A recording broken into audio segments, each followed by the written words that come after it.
Randos show is produced live in Sunroom Studios' Base Capsule and in partnership with KLST 103.5, RadioCallisti.org. Remember to catch our Exceptional Randos live stream on YouTube every Sunday between 2 and 4 p.m. Eastern Standard Time. And if you have a story, idea, or question that you would like to share, we want to hear from you. Thanks for listening. Well, that was random. Exceptional Radio. Hey, good afternoon. It is the 19th of December. And it is unusually warm for December. Has anyone else noticed that? Yes, it's been very mild in Massachusetts, and the upcoming days are going to be kind of chilly, but it's very sporadic. I'm expecting maybe a severe winter once we hit the solstice. But if it keeps staying mild, like I'm concerned. I'm concerned for what this portends.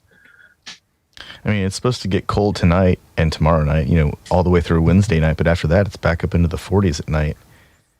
Well, the jet stream's fucked. Oh, yeah. So there's stagnant pockets of air and warm and cold fronts mixing where they shouldn't be because of the stagnation. Yeah. So we're seeing all this insane weather that we're not supposed to be getting. Well, there's this really incredible wind activity, like just south of the Bering Straits between Russia, Siberia, and Alaska, and it's been there for the past week, 2 weeks. Just been chilling there, just stirring up some nastiness. And what I noticed was, because of all the atmospheric rivers that have been dumping on the West Coast, there's some kind of pocket of heat that's causing all this water to condense there. And it's really interesting because it keeps dumping water. And it's like it's cooling itself down in a sense because it's just drawing off all that heat energy. Like El Nino on the polar opposite side of the season. And up in the clouds. Interesting. Instead of down in the water.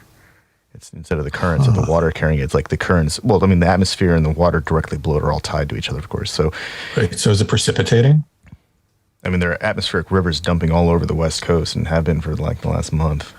Oh, wow.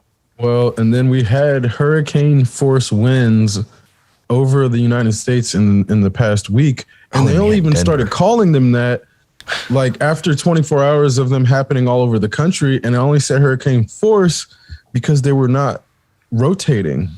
And this is where when we were having wind speeds, past 70 miles an hour, but it wasn't in a rotating system. So it's like the wind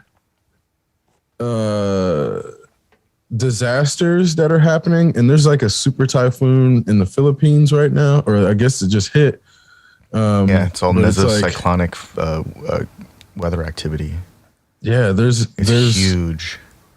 This is the seasons are off in the sense of the things that are happening now in North America should usually happen in spring, and then the things that are happening in the other hemispheres are flipped as well. So there's all these things, and then there was there was a couple days where it was warmer in Indiana than it was in Las Vegas.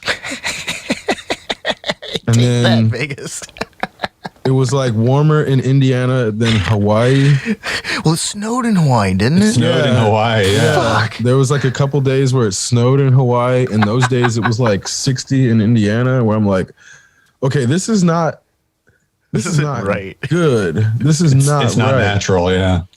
Well, but this whole thing is one of the main reasons I've stayed in Indiana as my main residence, because of the long-term weather patterns and the way that the land has been shaped. This is actually one of the safest places to be for extreme weather events. And it continues to play out that way, which is where I'm I'm not here on accident, but people think I'm crazy for staying here to avoid extreme weather. Well, so it's like all these times people are like moving to California and Florida and like California is the most shit. geologically unstable part of our Yeah, country. Yeah, like parts of California are supposed to separate from the main continent Eventually, and float off and- into the Pacific Ocean. Well, aside from the New Madrid fault, whatever fault line we're right on in Indiana, or right next to, we're sitting on a giant plate of limestone. We've got bedrock for days, weeks even. And so we're actually in a very geologically stable part of the country, which is kind of interesting because, all that and being, 700 feet above sea level approximately. Which keeps fluctuating. And that's where I've noticed like lately. Approximately. Well, no, I've noticed it because my bloat will change with the fluctuation of the altitude. Like we've fluctuated, and I don't know what the fuck. I think it may be like the land absorbing water and then expanding. So like my watch will show that we've gone up to like 1,100 feet at certain points of, where I'm like, I feel it. And it's like, now that I have a watch that tells altitude well, I mean, I had a watch that told altitude before, but I would always question it. And now this one has its own GPS link, so I'm very confident in its Oh, that's crazy. results Because those So that's orbits where I'm aren't the orbits probably aren't fluctuating that much. but they are, and this is kind of where it's like Earth will never pass through the same spot in space twice ever. But the way that we've learned the route of or how our solar system rotates, we assume it passes through the same spot every year, but it will never actually pass through the same spot in space ever. And it's just almost impossible. So this is where I'm like, the way that the universe is expanding and the way that our solar system rotates around the sun and the way that the Earth rotates around the sun, The way our galaxy is moving away from the center of constantly. So it never actually passes through the same spot twice in space, but because of the compartmentalized way we've been taught about space, it's like we think that every year we're in the same spot. We're not. We're never in the same fucking spot, no matter what the calendar says. Yeah, but very Earth-centric. It's very Earth-centric. But geostationary positioning is supposed to be relatively stationary. Like, I feel like this is one of the reasons why our policies can't catch up to the actual reality of like what's actually occurring in the present time, because everybody involved in making policy is tied up in what they learned before, and they, even if they're on the progressive edge of understanding climate change or I think that it gets dangerous because it's fine for us to exist on what like Neil deGrasse Tyson describes as the frontier of science or the frontier of discovery or the frontier of engineering or frontier of whatever, because it's always changing, and so we get to change our minds and we get to learn new things and form a broad perspective.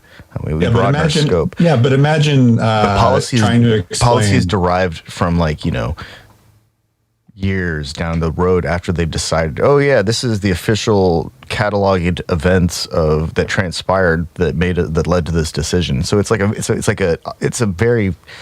fucked up. It's not as nuanced as it should be. I wholly and fully doubt that there's anybody who consulted the Department of Education telling them that the reason why there's climate change is because the universe is expanding.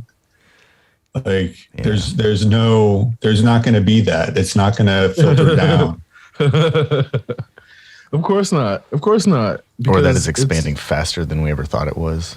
Because the left and the right can't be responsible for that. Once you take it goes beyond direction, right? It goes beyond party. Like we can't rely on party structure within a government to understand where the Earth stands in space and time. We can't. Like that doesn't filter out to the general populace, and it won't reach our curriculums. We can't describe like a three-dimensional object with 2 points. We just can't. What's the fifth? Which one is time? Is time the fifth dimension or the fourth dimension? Um, I mean, there's like 11, right? Time is, I think, the fifth, because it's like the fourth is actually just rotating on the 90-degree axis of the third. Okay. That's the fourth dimension is where tesseracts exist. So it's not actually quite time.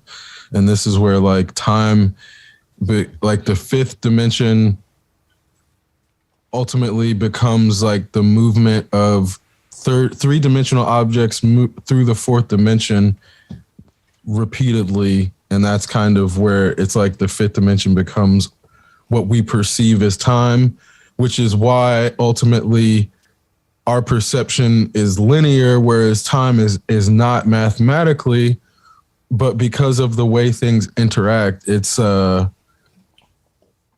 going to be impossible for us to remove our perception from a linear perspective unless it's disconnected from our body's direct impulses, i.e. dreaming, which is why dreams don't actually happen chronologically most of the time.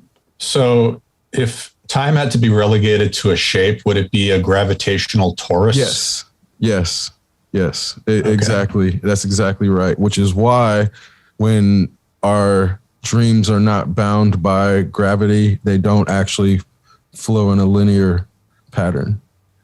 Right, which is I feel like some philosophies and some religions say don't pay too much attention to your dreams because they're not going to be like portents of things to come. They like exist in and of themselves as like independent entities almost that are like a shadow of your psyche. Dreams are like the bag of holding in Dungeons and Dragons. It's like an unending container, but shit just gets thrown in there. And you can kind of pretend to organize it, but the reality is it's not that organized or organizable. And that's exactly right. And even further, dreams are like when your computer is defragmenting the drives. You don't know exactly what files are going to be removed and reordered, but that's what's happening. So there is some order to it. There's removal of waste, and there is a higher meaning to the reordering, but that does not necessarily have anything to do with anything but reordering information. So it doesn't have like defragmenting the hard drive makes your computer run better, but that doesn't mean it has some sort of inherent destiny involved with like the life of the computer. And it's like defragmenting a computer drive is it can be a random event unless you like build it into the cycles. So we just have defragmentation built into our daily cycles as human computers, and that's kind of where it's like, yeah, there's order to it, but there's not necessarily meaning to it. And being able to understand that it takes a lot, which is why people get wrapped up in like, yeah, sometimes you can see meaning in it because random things that have meaning together got defragmented. And that could be coincidence. It could be intentional, or the fact that here's another thing, problem solving.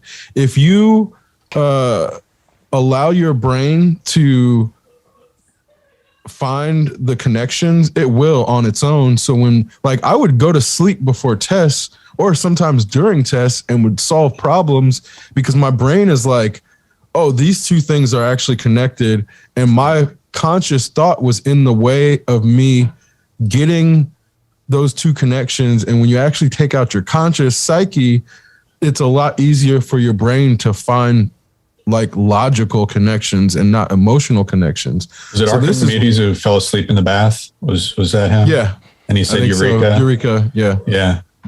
So there's something, I mean, and even, Isaac Newton's whole gravity thing was in a dream. Einstein's special relativity in a dream, supposedly. So all of these things are related to dreams, not because dreams are necessarily some mythical realm, but our brain is built to make connections logically And when we take out our emotions, aka our conscious psyche, we our brain becomes much more efficient at making connections. So if we actually like happen to wake up in the dream world while our brain is making those connections, we're observing something that we're actually a passive participant in. But the more lucid you feel, the more you feel like you're actually controlling it, even though you're not, because you're in your subconscious. So it's like you can't actually be controlling your subconscious, which is why it takes a high level of understanding to know that okay, here's another thing. When people talk about like lucid dreams and they're like, oh, I realized it was lucid and I started flying. I think those people are fucking liars. And there's a few reasons, but the main thing being it's actually really difficult to keep a construct visually because our visual construct takes so much energy and attention to keep together. Being able to like fly linear in time is something that VR headsets have a hard time doing, let alone somebody in their own dreams. I've never been able to ride a bicycle in a dream. Ever. Let alone fly. Let alone like, fly. With intention. The few times when I've realized I was dreaming, it wasn't a flying sensation that I experienced. It was more like being swept around or falling in every direction. Yes, and exactly then, right. Like, Same but like exact. My experience wasn't so much like I was like, yeah, let's go to that mountain and look off the top of it. It was more like there was a mountain that dissolved into something else that I couldn't describe, and I fell through it into something else that kind of looked familiar, but not really. And then there were things that were very familiar, but out of place, and words that I couldn't read. I've been able to jump really high off the ground, but I always ended up coming back to the ground.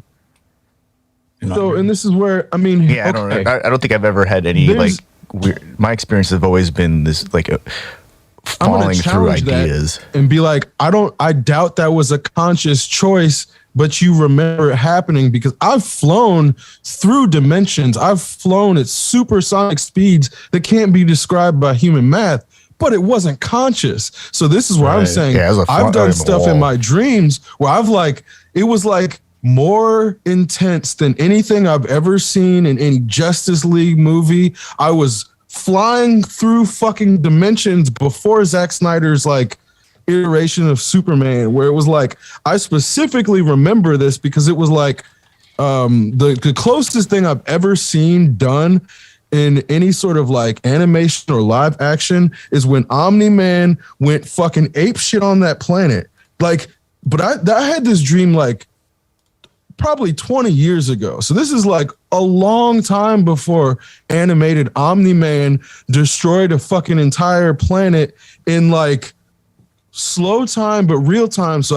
But it wasn't conscious. So this is where I'm like, I've flown in dreams, but when I'm actually lucid, the way Tien described it is the only way I've ever flown while lucid.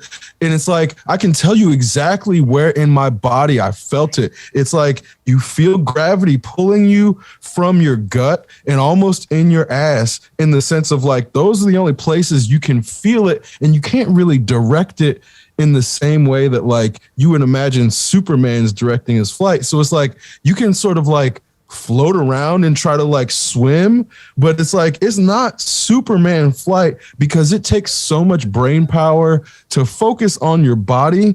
And simultaneously, it's like there's been times where I've been like doing that in a void. There's been times where I've been doing that around like land or like inside a grocery store, or like there's been times where I've been doing it in places, but it's near impossible to keep the construct of the environment together while I'm trying to like not fly into something. So this is where I'm like, I'm calling bullshit on all those people who are like, oh, I had a lucid dream. I realized I was awake and then I flew to the Eiffel Tower. Bull fucking shit. Bullshit, because it's not that easy in the sense of our brains. Like that may happen, but you're not lucid if you're flying to the Eiffel Tower directly. That's a dream you're actually passive in. And this is where I'm saying there's like passive lucidity and there's active lucidity. And then there's smoking DMT. Don't do. I mean, but that's like, I don't even. I don't believe that stuff either. I've like seen what people say in real life when they do it, and it's not even remotely close. So this is where like the Joe Rogan's a bullshitter. Joe Rogan's a fucking liar. All this shit, he's like made up all these mythical things to create this legend of the other side that is no longer attached to a real spirituality. It's something that can be bought. So then you can like buy enlightenment, and then you can lie about it because nobody's going to be able to check you on it. So here's another. So like when this is 100% true. This is no lie. There's the only time I was able to be lucid in a dream. It was like I was meditating and I look over and I see fucking Bolo Young, and I'm like, that's fucking Bolo Young. He's just sitting there meditating, and it's fucking storming outside, and we're in this like little tent, and I'm like, the storms outside are like, the only way I can describe them is like cosmic. So there's things about it where I'm like, I can remember certain elements, but like as soon as I realized what was happening, that shit is over. So like the whole notion of like, I realized I was lucid, and then I kept on going around for like an hour. It's like time is, like I said earlier, time's not linear over there anyway. So by the time you're like able to realize you're lucid, it's almost like you're in that transition between waking or sleep and waking anyway.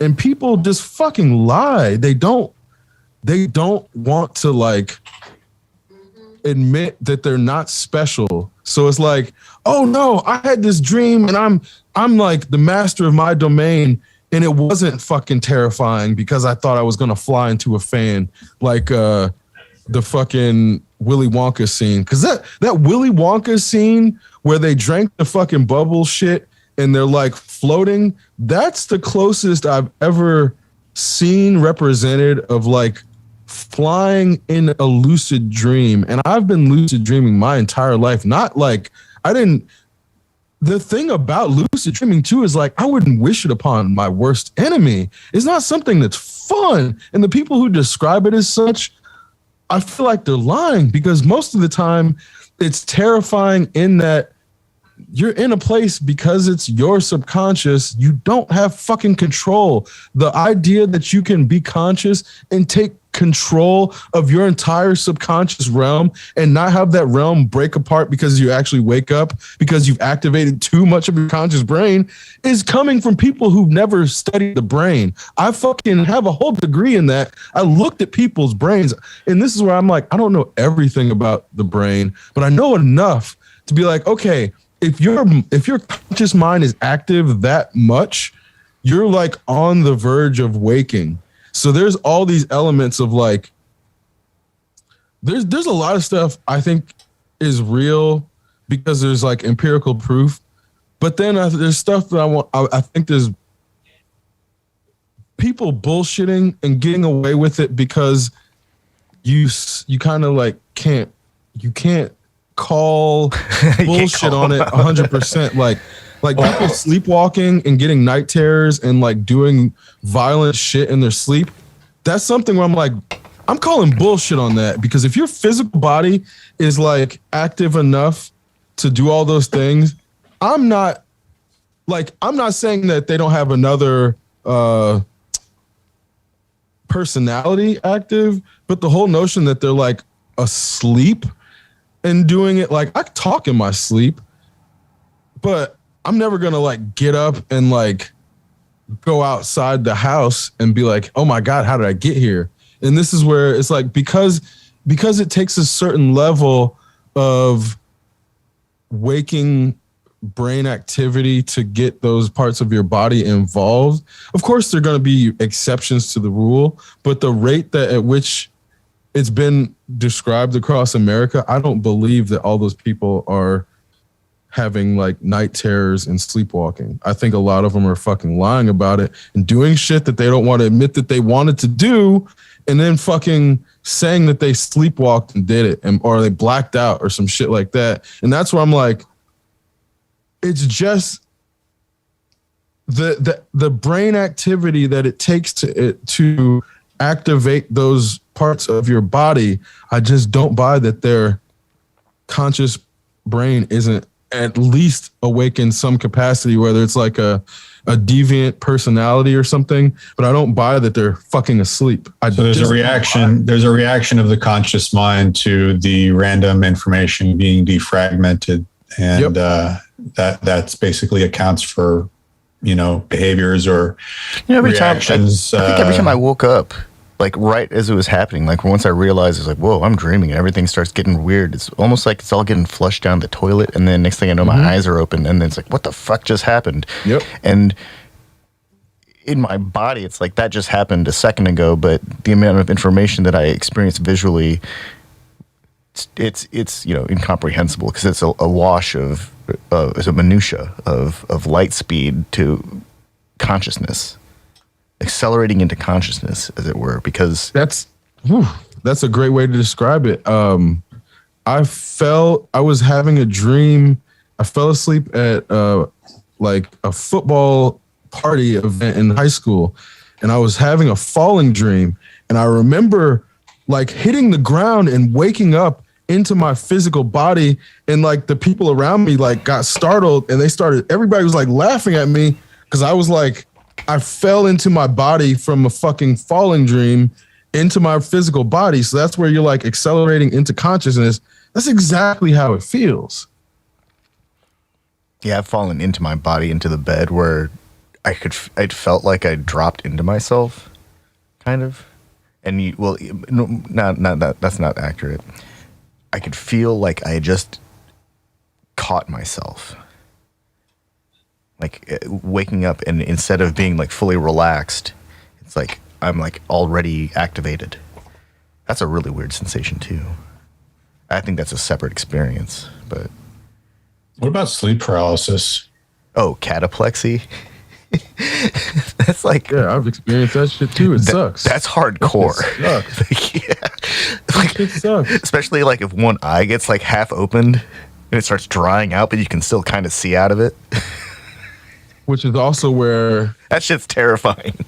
It is, and that's kind of where like that to me is what lucidity is more accurately in line with, rather than like, oh, I was flying around my dream. Like, no, if you're lucid, you realize your body can't fucking move, and then you start trying to breathe and you start trying to talk. You're like, fuck, I can't talk. I can't fucking talk. So that's actually how I trained myself to like pull myself out of a lucid dream, is to like try to say something.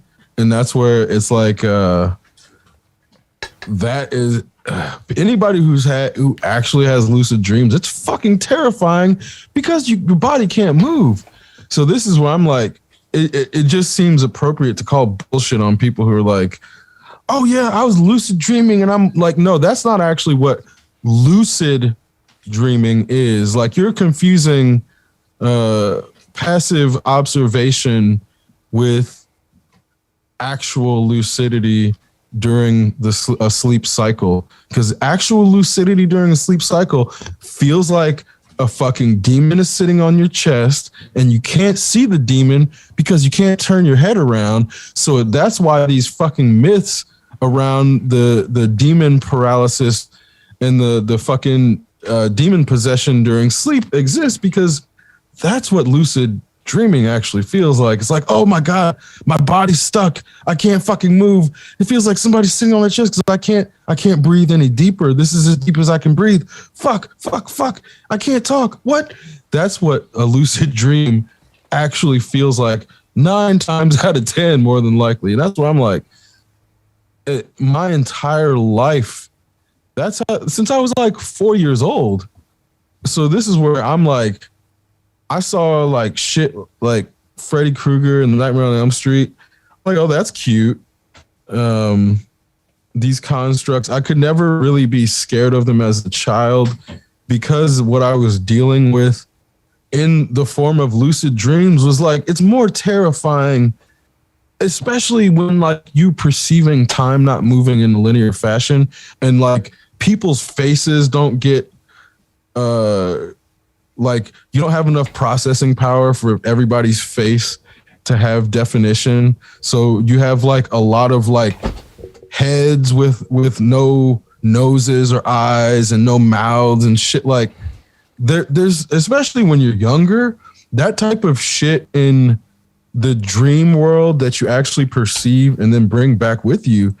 Like I said, I wouldn't wish that upon my fucking worst enemy. And then like Freddy Krueger can't compare to that shit. Not even close. So there's this element of like the things I've been seeing in my dream state with my mind defragmenting all the things I've perceived. There's nothing that can actually be done that's as terrifying as that in my physical body, because that's as probably worse as it could possibly get, because it's like it's literally everything my mind could ever conceive of in the most abstract form. Like it's like living in an MC Escher fucking existence that doesn't give a fuck about you, because you don't control that shit. And the idea that you can like be aware and in control of that construct, it's some like next level fantasy shit that people don't want to accept isn't real. So they let these people lie to them about, oh yeah, I took some DMT and I took some alpha brain and now I'm walking around and I control my dreamland, man. You can do it too. Just buy this fucking alpha brain. And it's like this fantasy as if, oh yeah, you took this mescaline trip and now I'm a shaman and I tell other people how to become shaman too. And I mastered the dreamscape. And it's like the way they want to turn that enlightenment into this, like, it just takes $1,000 or maybe it's $10,000. Oh, you didn't get it in that 10,000. You got to put 20,000 in. And now once you pay 20,000, you'll have enough acid trips or DMT trips or whatever. Well, yeah, you've got to burn in. Yeah, you've got to go on like enough journeys so that you can understand what the journey means, right? You can't get it the first time. you got to fly to South America like maybe 20, 30 times. You have to mix experiences by taking DMT and acid and then sitting in a cryo bath. And then get and then get your hair sensory cut. deprivation chamber, but add a video screen. Yeah, and then you have to put VR. VR sensory deprivation tank. And then wrap yourself in cellophane. Yeah. So. Well, if it's in South America, they'd be using that banana cellulose-based cellophane stuff. They'd be using something, that's for sure. Yeah. So speaking of dreams ending, get something you can keep account of. Nothing. It does nothing. Just numbers. And I'm going to read off a list. And for every name you recognize, just give it a little check mark or something, or a little slash. Ready? Mm-hmm. Okay. Black as fuck. The Activist. Afterlife. Animal Kingdom. Arthur. Better Things. Blackish. Brooklyn Nine-Nine. Bulletproof. Cowboy Bebop. The Crown. Dickinson. A Discovery of Witches. The Dr. Oz Show. The Ellen DeGeneres Show. The Expanse. F is for Family. Family Reunion. Frankie Drake Mysteries.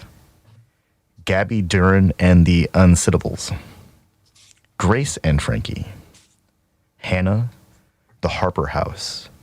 Head of the Class. His Dark Materials. Yeah. Insecure. Kevin Can Fuck Himself. Mm-hmm. Killing Eve. Law and Order for the Defense. Motherland, Fort Salem. Narcos, Mexico. On My Block. Peaky Blinders. Mm-hmm. Pen 15. Mm-hmm. Queen Sugar. Search Party. The Sinner. This list is not that much longer. The Split. Squidbillies. This Is Us. Trickster. Turner and Hooch. Ultimate Slip and Slide. The Walking Dead World Beyond. Wu-Tang, an American Saga, Why, The Last Man, and Zero Chill. I think I've heard about 40% of those. Okay, so that's a list of 47 television shows that are being canceled for 2022. There are over 700 TV series that were produced in 2021 for our consumption, and they're canceling 47 of them. And this is 47? Only 47. And they they should be canceling way more than that. 2021 is down 96 shows from 2020. So they lost, about 100 previous year. They've only lost maybe 50 this year, less than 50.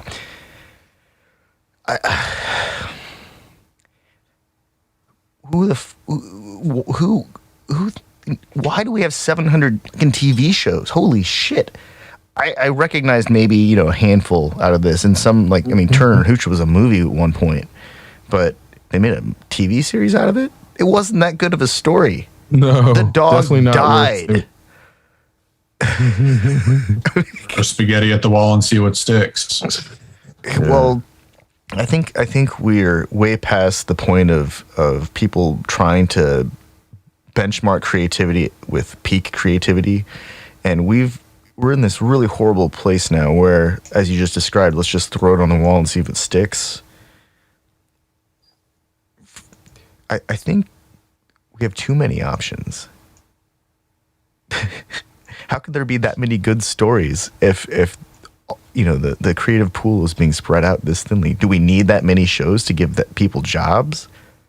Is this comparable to having, instead of 32 flavors of ice cream, 10,000 flavors of ice cream? No, it's having 740 flavors of ice cream. It's closer to 10,000 than it is 32, actually, even though the numbers, don't really sound that way.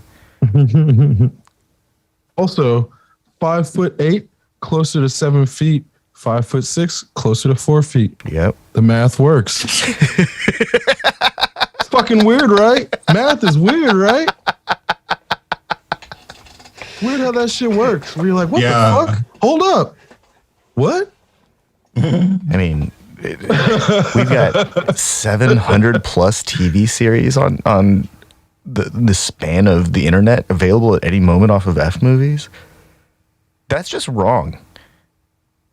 And they were produced in the last year too. I'm not talking about the backlog of shows that Hulu or Netflix or Amazon or whatever provide.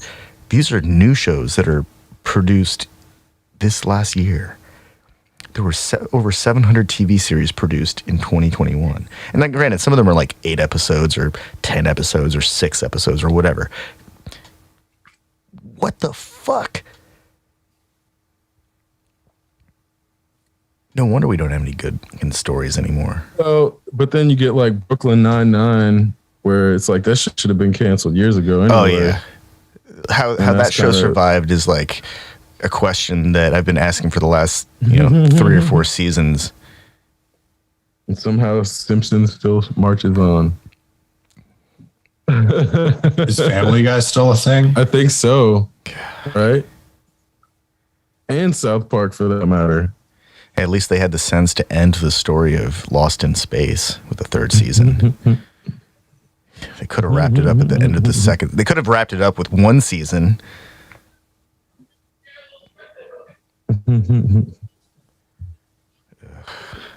Yeah, I'm I'm torn on a lot of the television stuff because it's on the one hand, there are new audiences, but then when they just get fed different iterations of old stuff, it's is this really worth is the juice worth the squeeze? And it's I'm not always sure, because then, for example, the Cowboy Bebop, it's okay, they never should have rebooted it because there's plenty of new stories that could have been told. Yes. So the idea that retelling this story gets people into the old Cowboy Bebop, well, just play the fucking old Cowboy Bebop. You don't need to tell the story in an updated way, because the story when it was told was fairly modern in the first place. There are some things that definitely didn't age well, but then they just reproduced them in the fucking, and if anything made them worse. So it's like the need to quote unquote update things, I feel, is just commodification, sapping every last penny out of a franchise possible. So we're seeing that in our television, then being these vapid, soulless iterations of things that should have just been left to the original. So speaking of being left to the original, I grew up watching MacGyver, and that show is great. I loved watching that show. I can still watch that show and enjoy it, although it hasn't aged as well as one would like. It actually hasn't aged very well at all, because it still is all Cold War sentiment and some really poorly veiled. Anyways, it's an old show, but they rebooted it and they try to, redo the origin, and they re-explain who different characters are, and they change characters around to suit a more modern tone. But they kind of lost the script in a sense. It became a more violent show when MacGyver himself was like anti-violence, only resorting to the big fist when it absolutely was necessary. He abhorred guns. This show's all guns and violence. It's like an anti-MacGyver show. They could have just started a new TV series. They could have told different stories. They could have done anything, but they try to tap into some nostalgia, because I think that's the phase we're in. We're in the nostalgia phase where they're going to try and tap into anything that meant something to anyone and try and get the remaining juice out of it.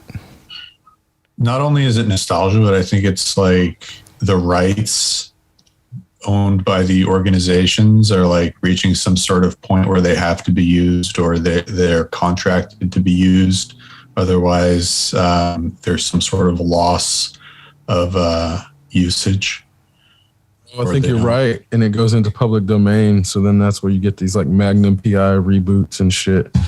You're definitely onto something there, because that's like one of the reasons Disney kept dragging out what's the word? They were like putting money into, or lobbying to get the IP rights extended. And, we're successful a few times, but part of it is, as long as the organization that owns the IP continues to use it, then it doesn't go into public domain. Then they have like agreements with the agencies, the talent agencies, and it's like, okay, well, we have this person lined up to play MacGyver in 2022 or 2021, and they have this project that they can work on, and we can contract them out for this period of time, and then that satisfies our arrangement with your production company. And then it's like, well, it was a nice experiment, but it failed. So, but now we have like 5 more years before we can try it again, or something like that. Everybody, the unions get paid, hopefully, unless you're like, the story's not testing well. Put it in the freezer. We'll thaw it out in 6 years. Try again. Exactly. We'll put it in cryo storage.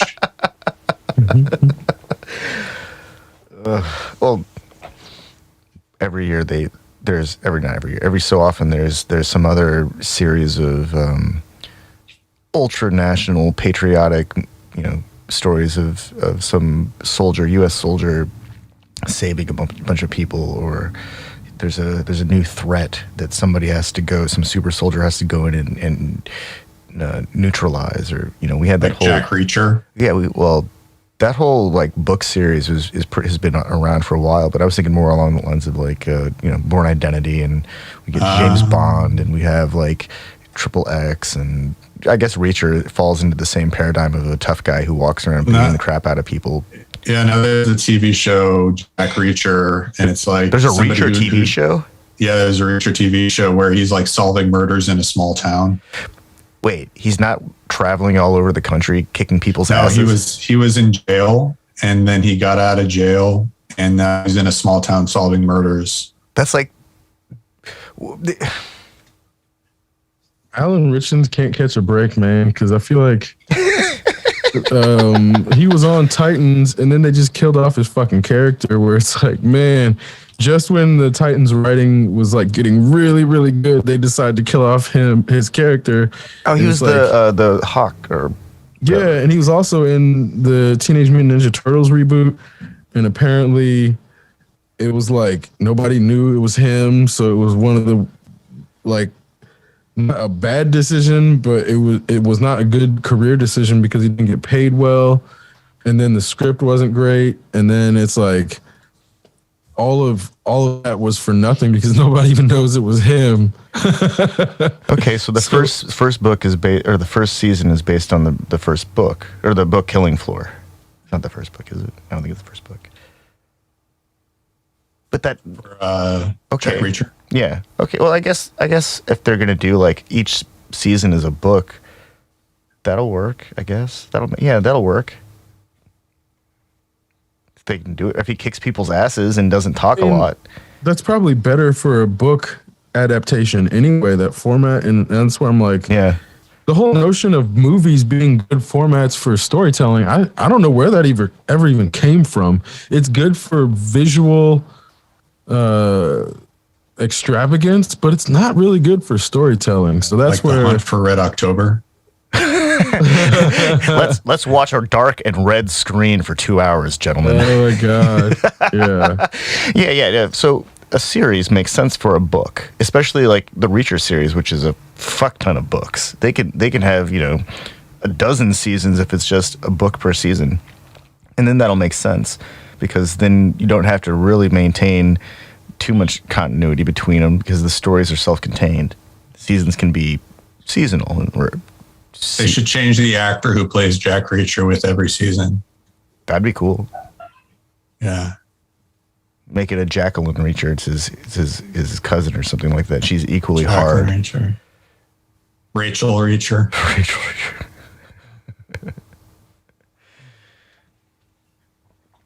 Well, it's like, Jason Bourne as an identity or Bond as an James account. Bond. Yeah, so it's like 007 is just the account number. They should do like the movies, the Beethoven movies with the dog. They should have Jack Reacher be a dog. Like Spider Pig, but or like a horse, like Mr. Ed.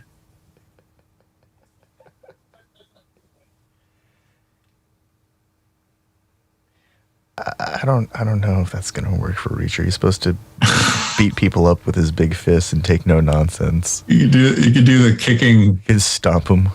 You could stomp them or do like the back kicks with the rear hoofs, like in the. So in this alternate continuity universe, obviously it takes place in a time and era when horses are on city streets are common. So this is like a Western now. I mean, Reacher's basically a Western. If we're doing alternate universes, we could have it be in 2020 times, and the horses are common anyways for different reasons. Oh, nothing ever progressed past the steam engine, so nobody has cars. Exactly. Oh, that'd be so terrible. Actually, I bet the world's population would be a lot smaller. Well, it depends on the medicine that was being used, the medical technology. Did it advance at all, or did it also stay at that level? Yeah, but if everything's traveling by like train or steam engine, we're talking like 20s. I think the pandemic would be much worse. Yes. Well, speaking of pandemic being much worse, there was an article in the Boston Globe about something called the Great Dying. I'm not sure if you've heard of this, but it was a plague that was brought to the indigenous peoples of the Eastern Seaboard shortly after initiating, or rather, trade was initiated with them by European traders in Maine, and then it basically took out like 90% of the indigenous population of like New England and the Eastern Seaboard prior to the arrival of the Mayflower. And it's just like not been a part of public discussion for quite some time. I mean, not white people. White people don't know about this shit. They just ignore all this stuff. And there's a ton. Okay. A lot of the narratives that you're discussing, I mean, and beyond this, can't be brought into the mainstream discussion because then it undermines the notion of like white man bringing civilization. Like once you realize like, oh yeah, there were actually civilizations all throughout North and Central and South America before Europe got here, then you can't have the narrative that like white people brought them like running water or like fucking order or law because they already had it here. Yeah, they had running water here. They had running water and aquifers here before Europe did. So there's like all this shit. I mean, not in North America, but it's in like Central and Southern America. And like the Eastern coast stuff, like the settlements there are definitely way larger than is taught.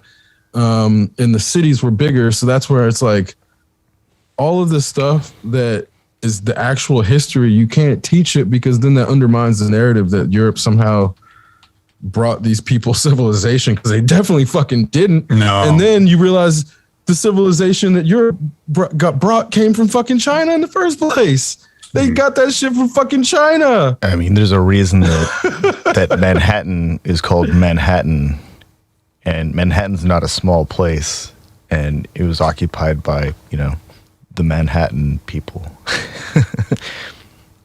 The Dutch took their island, basically.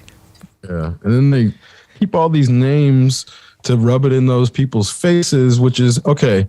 There's like less than 10 million indigenous native people like in America, and it was down to like 4 million, but it's over doubled in the last 10 years, I believe, so a little over 9 million, like among the different nations. So it's like these people were like wiped out across all the different nations.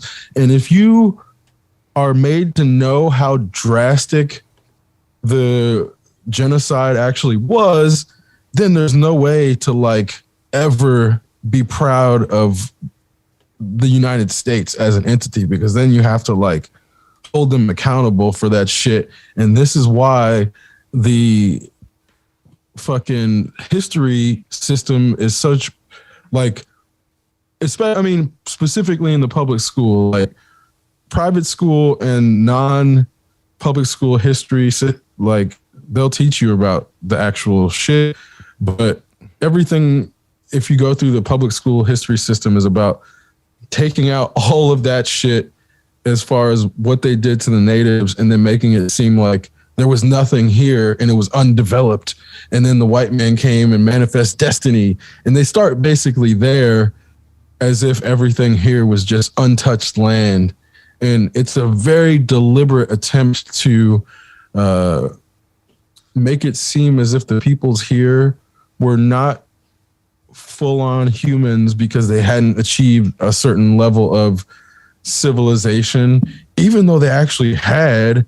And that's why it's even more egregious for America to have erased that connection to history and understanding of how advanced these people actually were here. Absolutely. And there's the reliance on propaganda to perpetuate the myths of the superiority of the people who tried to settle the land and perpetuated that genocide. I think they were superior at being violent. You know, there's also the White Man's Burden poem by Rudyard Kipling. Yep. That was kind of like a way to say, hey, what we're doing here is okay.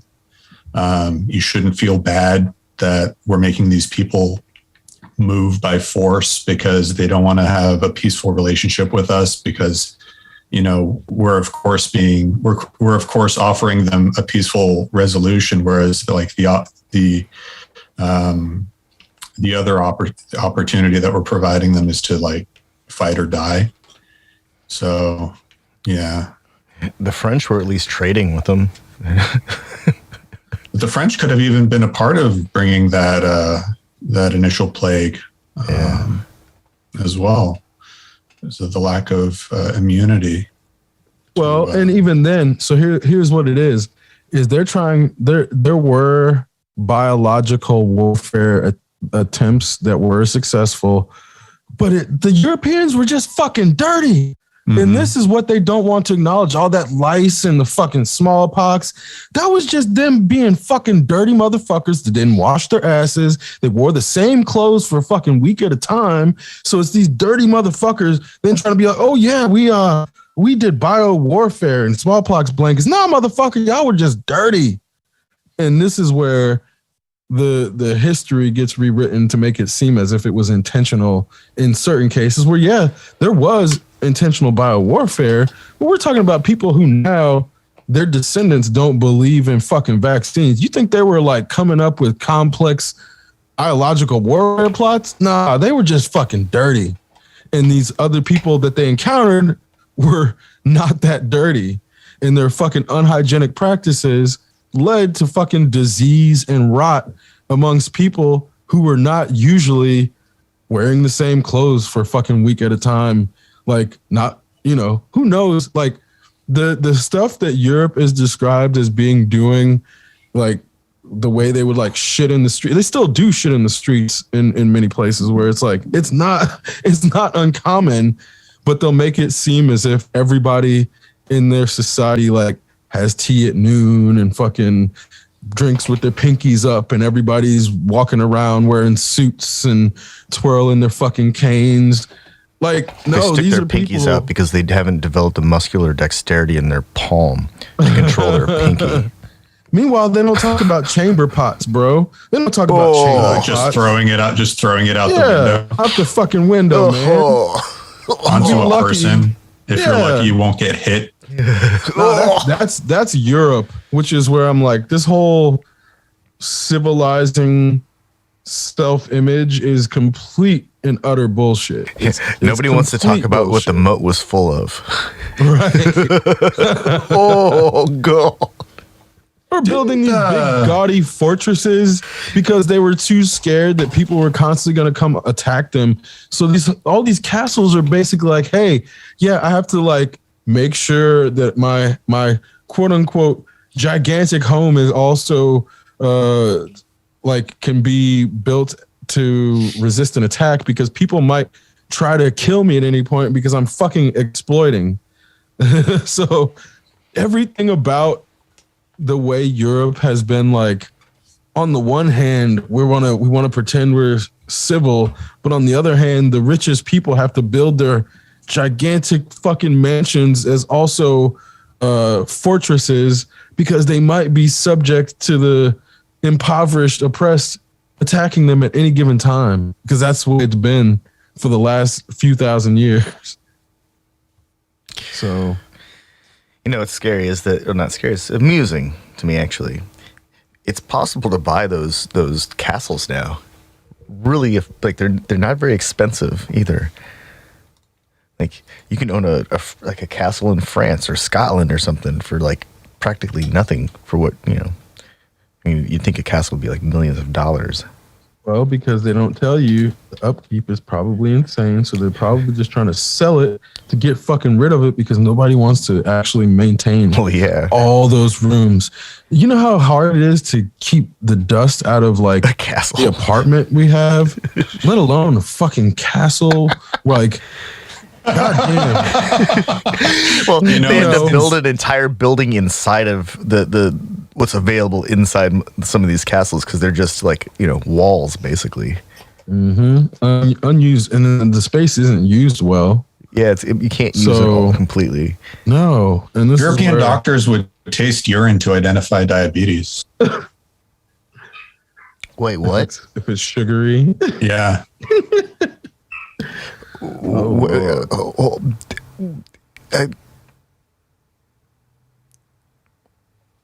Yeah, what not the much you can fuck? say to that. In 1674, The Oxford University physician was far from the first doctor to taste urine, but he was the first Western doctor we know of to connect the sweetness of urine to the condition of its owner, a person suffering the effects of diabetes. Doctor, what's wrong? I don't know. Have him pee in this cup. Fuck. There was a Washington Post article called "The Surprising Things Doctors Learned by Tasting Patients' Urine."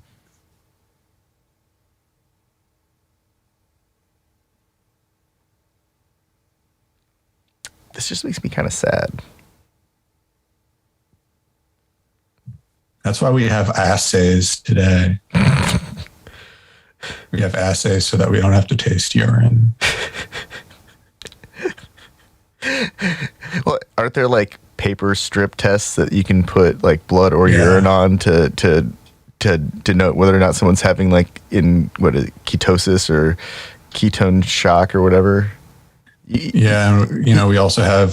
You don't have to drink it. The blood strips, yeah, the pricks, and also there are medical devices that can be implanted into the shoulder and connected to a smart device.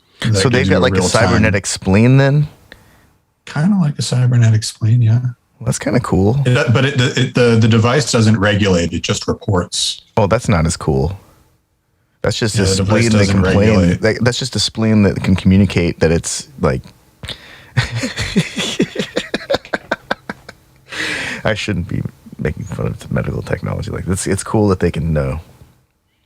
It'd be cooler if they had a cyborg spleen, though, that just like pumped out insulin when they needed it. Yeah, that'd be dope. I'm sure this is possible. I'm sure that's in the works. I'm sure it's in the works.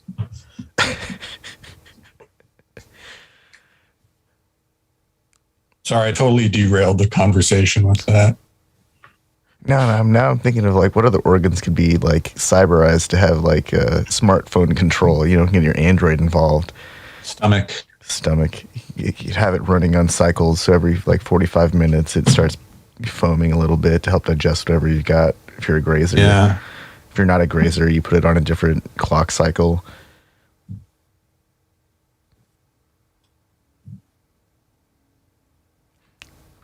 I think that it's actually liver.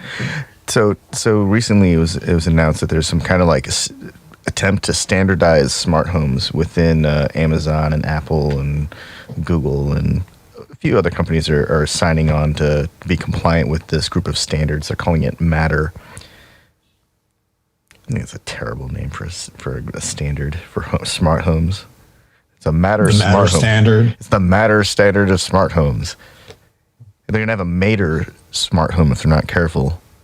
It's gonna be cobbled together from a bunch of different things. It won't actually work right. They'll pretend that it's supposed to be compliant, like a class compliant device that just announces what it is and everything else. They all speak the same language, and they probably will. But I don't know if that's a good thing, because this is where I'm like, there's people making these decisions who don't know what they're talking about. Yeah, I just see this becomes a gigantic security risk, like personal information security risk. If you have a potential for a smart home based network, an IOTA, that it's based on open standards. Like Apple tried to do this with Bonjour, and it works for like printers and Apple devices because they're on a really strict and limited hardware compatibility list.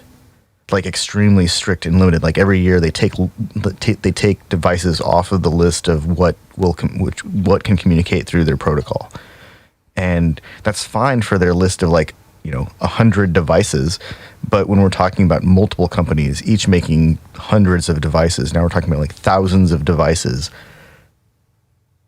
I think this is just a nightmare. People are gonna they're gonna go home to find like shit missing because somebody was able to hack their security system because they had a Mater system.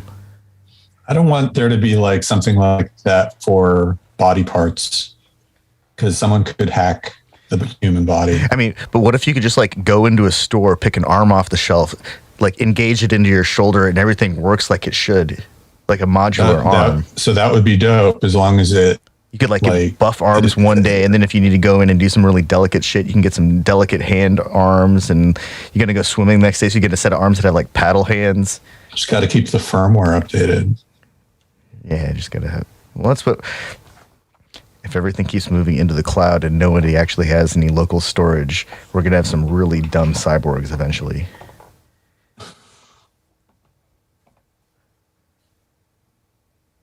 I don't know if we're able to get that far because it's really, oh man. I don't think we're gonna get that far. No, and part of the reason is because the group of people who are tasked with developing those things are so uncreative because it's what's the word? Not undiverse. Like it's the least diverse group of people coming up with things, so then they have this like creative limit as to how far they can take the robots for multiple reasons. So it's like I don't see this particular construct of like development ever leading to like sentient AI or like cyborgs that are what we envisioned in sci-fi, because they're so concerned with like monetization that there's well, I think you'd have to have an even artist. Remotely close. You'd have to have like an artist who somehow is really talented at programming, not the other way around. But also have to have access to the hardware that would be included with building. They wouldn't get to that place by pursuing creativity. They would get to that place by pursuing math and science and computer science and robotics. Those aren't art pursuits. That's not the arts. It's the sciences. Which is why it's so important to bring arts into those things, because then you have uncreative mathematicians who can't envision anything out of the constructs they've already been presented with. So that's why we keep getting stuck in these coding paradigms, because they're not opening up their conversations with anyone who they don't think is it's not even a meritocracy. It's like a closed door of people who are making the decisions about the directions, mainly because they're just at the heads of these companies. So that's why it's even more egregious. The computer industry, the software industry, a lot of it's run by gatekeepers. And I think it's like the most gatekeeper laden 100%. Industry that exists. Yeah. Every department head's gonna just try and they want to be the filter by which all ideas in their departments go through. And the worst part is they're unqualified gatekeepers. That's why it's so infuriating. Because that's the Peter Paul principle, right? The Peter principle. I mean, not just that. It's like I've been rejected by HR people who were like fresh out of college telling me I didn't have enough fucking experience and shit. I would like, I've like looked at my rejection letters from companies I applied to, and then gone and looked up the people sending them on LinkedIn, because, you know, we can do that now.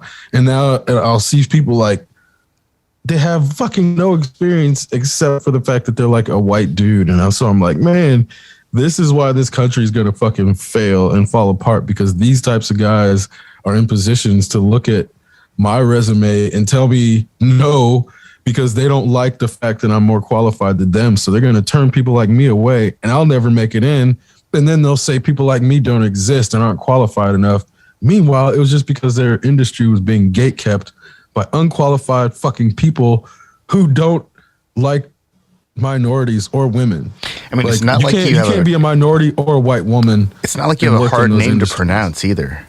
It don't matter. Yeah, that don't matter. That's even more reason why, like, once they find out what I look like, if I made it that far in the interview, they'll come up with some even more stupid reason as to turn me away. It's like something like, because my name doesn't like give them a signal that I'm non-white on paper, then once they learn it, then they come up with some reason to start minimizing my work. And then they think that I haven't caught on to that practice. So these are the people who will gaslight minorities and women into like devaluing their own work so they can just come in and steal it. Like I've experienced that shit enough to know that like, oh, people like Elon Musk, they just bully people around and steal their ideas. What has Elon Musk actually invented himself? Fucking nothing. Fucking Elon Zorg. Fucking nothing. Dude he has never actually invented anything. He's just one of those people that hangs around smart people, makes himself look smarter by proxy, and then steals their ideas, and you never know who actually fucking came up with it because you got this intellectual bully who's gotten really good at just stealing ideas because his parents always had the fucking money. They always had more money to hire the PR to make it look like he came up with the shit. So that's where, again, I've seen this, like, he dropped out of college and he was self-made. But they failed to mention he got $100,000 from X, Y, and Z, or $300,000 from his parents, or $1 million from his dad, or whatever. They always leave that part out of the fucking story. He gave himself a haircut, and he has a supervillain hair now. He's got like Zorg hair from fucking Fifth Element. It's not as good as Gary Oldman's hair. Obviously, Zorg has the best supervillain hair, but this is like it's approaching Zorg levels of what the fuck was he thinking? He did it himself, apparently. Even more reason to not like this guy thinks he's good enough to cut his own hair.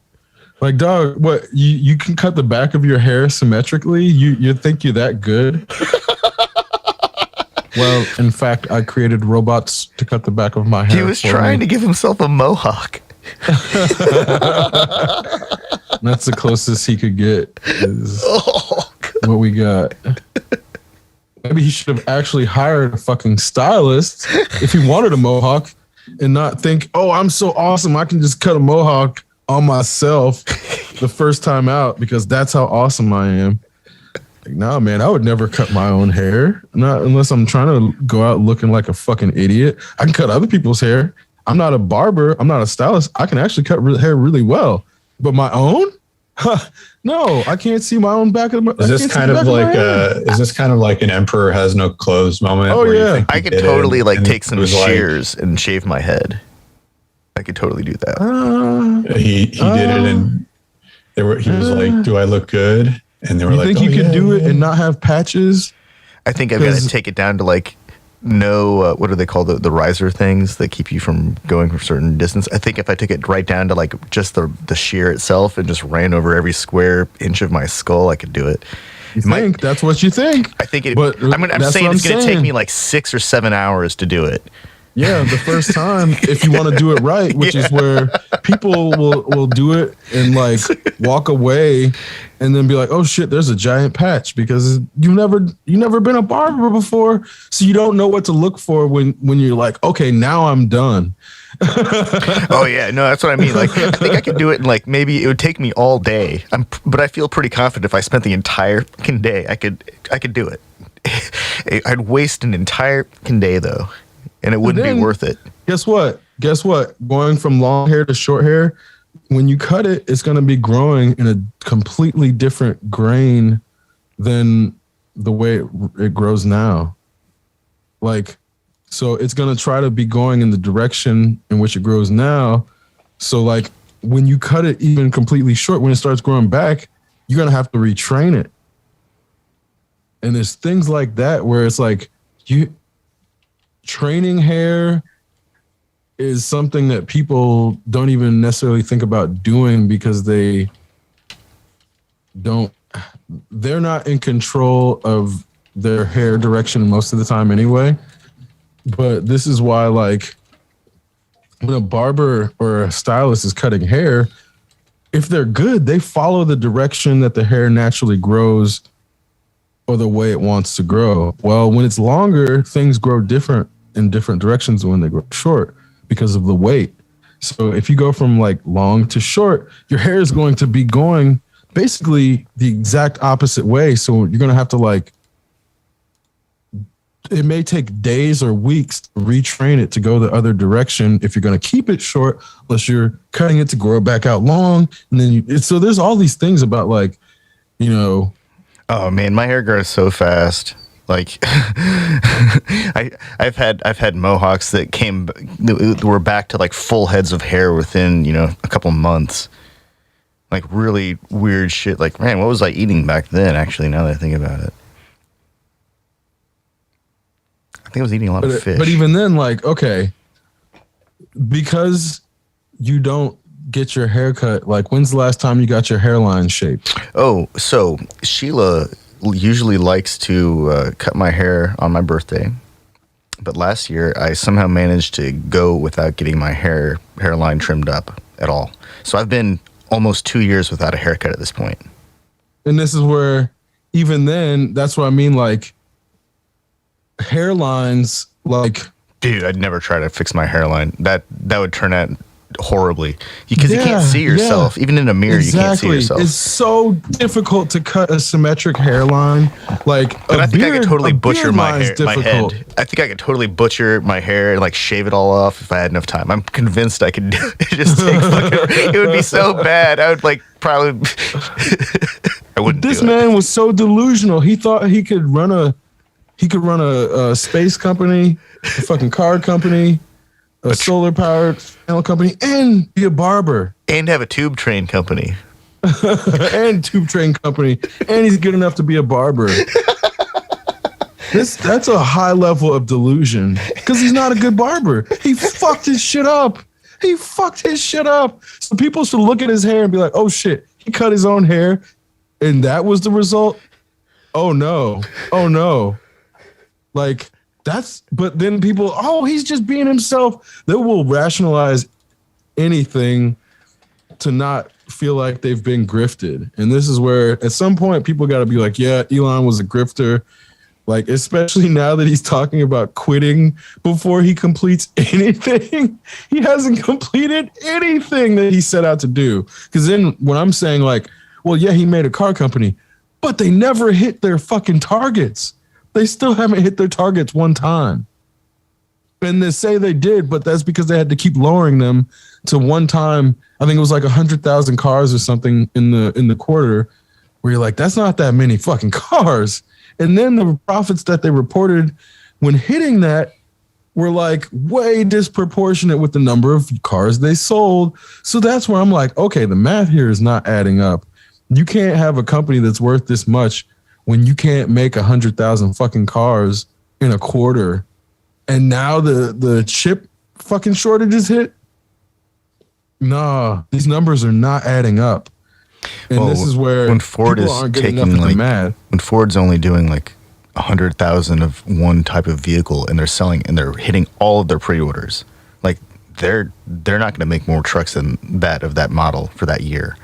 Yeah, like they're able to do that with like practically every model that they're still making of truck or SUV, and then Mustang and whatever. These things are all basically bought in advance now. Like the 2021s, I'm not sure, or the 2022s probably won't even be delivered in 2022. Probably not. And probably so, like, not. You know, if a company like Ford, which is apparently mobilizing to develop their own chips so they can get around this problem of relying on somebody else for the chips, which they should have been doing since the beginning of time. Yep. But if a company like Ford can mobilize their resources to do something like this and alleviate their own problems and say, fuck all y'all, if you guys have problems, then fix your shit. Like, we're going to see really quickly who has like which companies have real leadership and which ones have like tenable vision. Because I just don't see it. I don't see these car companies like surviving if they don't get all their shit together like really fast too. You know, there's efforts at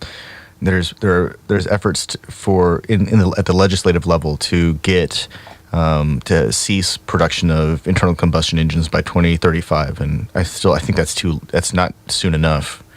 But it's also like it's not soon enough to get battery technology up to snuff, I don't think. And we still have the problem of, the infrastructure itself is built all around fuel delivery. Maybe it needs to say that. Maybe they need to have gasoline generators built into the cars instead of massive batteries. I don't know. Gasoline generators. What an interesting concept. Well, gasoline has like 50 times the potential energy of the battery technology that we've got right now. Wait, so like as in a self-perpetuating generator that creates gasoline or something that runs on gasoline? You have a gas tank like a normal car and it generates electricity, and then you have a small capacitor that stores the electricity for the electric motor systems. Oh. Because those are exceedingly more efficient at delivering power to the road than, actually I think the newest versions are being made by Chrysler have their own transmissions, so they're probably the most efficient at delivering power because they have their own transmissions that are designed for the motors. But storing all of the energy in a battery, which has like 1/50th the potential energy per volume, is silly. if the carbon emissions are going to be created somewhere. They're always going to be created somewhere. It's somewhere down the line, and we can foist the responsibility of carbon collection onto the power company, or we can be responsible for our own carbon production, our own contributions to the carbon cycle. All that horrible stuff that people want to freak out about when, some dude who has way too much money and too much time can just get in a private jet and fly somewhere, just them and one friend on a jet. I don't produce that much carbon in a year. One flight. Fuck. So.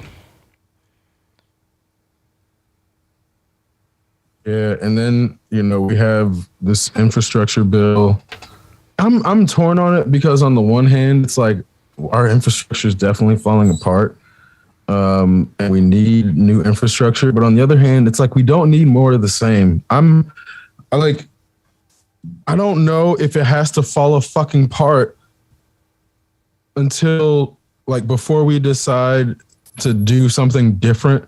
So that's where I'm like, I don't know if it would help to just throw $1 trillion to patch up this shit we have and have it only to fall apart again in another 30 years, or maybe even 15 or whatever. Meanwhile, the climate just gets worse because we didn't actually change anything. So that's where I'm like, this is the perfect storm of everything going wrong with no one being at fault, for them people to pick up responsibility to start fixing problems that government should be there to solve. But I guess in a white supremacist American government, they were just there to enforce a caste system, and people who don't acknowledge that will never actually help us get out of the caste system, because it's like, if we pretend that the founding fathers actually cared about democracy, then we'll never break this fucking bullshit. They didn't care about democracy. They owned slaves. They didn't see black people as equal humans. They fucking put that shit in writing. So let's not pretend that their goal was democracy. Once we get past that, only after we get past that can we actually start to create something that doesn't reinforce those castes. Otherwise, it's like, no, yeah, we've just got white supremacist slave caste system with iPhones and child labor in other countries. And we can say we don't have child labor, but it's because it's not in our borders, because Apple took it offshore and our government allowed that and allowed them to, or Nike, whoever, your fucking company. Yeah, they went and employed children in another country because that country's just not quite as civilized as us yet. Oh, wait, where have we heard this before? So this is where I'm like, the Foxconn fucking suicide nets, the child labor, it just moved the fucking shit out of sight, out of mind. The same way with the carbon emissions. It's like, oh yeah, if you're driving a fucking Tesla, the carbon emissions in some fucking poor town down the street, down the road, you're not the one actually contributing to the emissions. It's the fucking power plant. So just moving the problem out of offshore or down to the poor communities is like standard American practice, which is why I'm like, I'm not glad the thing failed, because the people blocking it are obstructionists who don't actually care about solving problems either. So it's like, man, no, you got two shit choices. Where was it? This guy, this motherfucker is so, he's got to be full of himself on some level. Oh yeah, because he said something like, I want to find it now because you just reminded me. He said something like he can't explain it to the voters of whatever, Virginia. He's supposed to be West a Democrat. Virginia. West Virginia. He said he can't explain the bill, you know. And Maybe he shouldn't be in that job. That's what I mean. Like either he can't explain it because he lacks the aptitude, or he thinks that the people that put him in office aren't intelligent enough to understand what the language contained in the bill. Yep. Oh, that's Either just or. like, what kind of indictment is that? I think one of the things that the bill was supposed to be built upon was putting people to work and kind of perpetuating the existing labor structure that was kind of failing in the United States. And I don't know why he decided to vote against it, but he's been historically, or not supported, but he's historically been opposed to a lot of the agenda items of this particular administration. Well, you know, it's the backlash, of course, is that they want to put it to the vote, so he'll be on the record for not supporting the infrastructure. Like that's some kind of big ass punishment. If his plan as a legislator is to be remembered as somebody who obstructed progress, then he doesn't have to do anything except get in the way of progress. Here's the thing, though. That's bullshit, because Biden could do an executive order. So this is where this is also another fucking way that blaming, like people passing the blame as if Joe Biden couldn't fucking write an executive order and sign it, and then Congress would be the ones who'd have to have like a 60 vote super majority to overturn that, which is not going to happen because they can't fucking agree on anything. So this is the political bullshit, making it seem like, oh, my hands are tied. I'm the president of this country. We need bipartisan support to pass an infrastructure bill. Nah, motherfucker, if this was like a right-wing leader trying to bomb some shit, they would just have signed an executive order 2 weeks ago. But nah, these motherfuckers, oh, we're just trying to help Americans who are in poverty. Sorry, I can't do shit about that. Sorry. He's afraid to go. That's such an old story, though. It's like one of the oldest stories. He's afraid to go full FDR. We can't have. He's not FDR. He's not even close to FDR. I know, but he's afraid. He's afraid to even try. Like as Chris, alluded to, he's not pulling executive orders to make it happen. He could create all of these works project acts to rebuild infrastructure. He could start the project. He could get the ball rolling if he wanted to. If he really wanted to. He wants it to be all like everyone shaking hands and being cool with each other. But the last time they sent out a stimulus check, man, they've got 2 fucking variants since the goddamn pandemic started. And the last time I know a stimulus check went out to poor people, I don't care about me. I'm talking about poor people. The last stimulus check was like last year, right? I think, or maybe earlier this year. I think people with children are still getting stimulus checks. Oh, wow. Good for them, because I'm sure it covers everything, even though it's like $300 per child or something, which is pittance. So it's that's egregious. It's egregious what people have been receiving. Yeah. Well, that's capitalism, baby. Because then it's like if they need to. Of course, the kids are going to get sick because they've forced the schools back. So whether it's COVID or some other illness, then that $300 is also going to have to cover their health care. And it's like, man, I can't. Like, we have digital remote work and remote schooling. It was right there. We were so close to making the economy more efficient and effective. but like the extroverts won and forced everyone back to being hostage to the extroverts.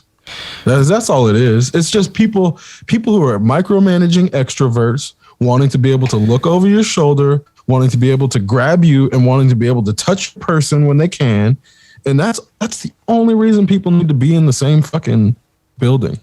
Otherwise, if we could trust people to do their work, if we could trust that, hey, it don't matter looking at other tabs, as long as you're listening and you're like grasping what I'm saying, you don't have to be like where I can see exactly what you're doing over your shoulder.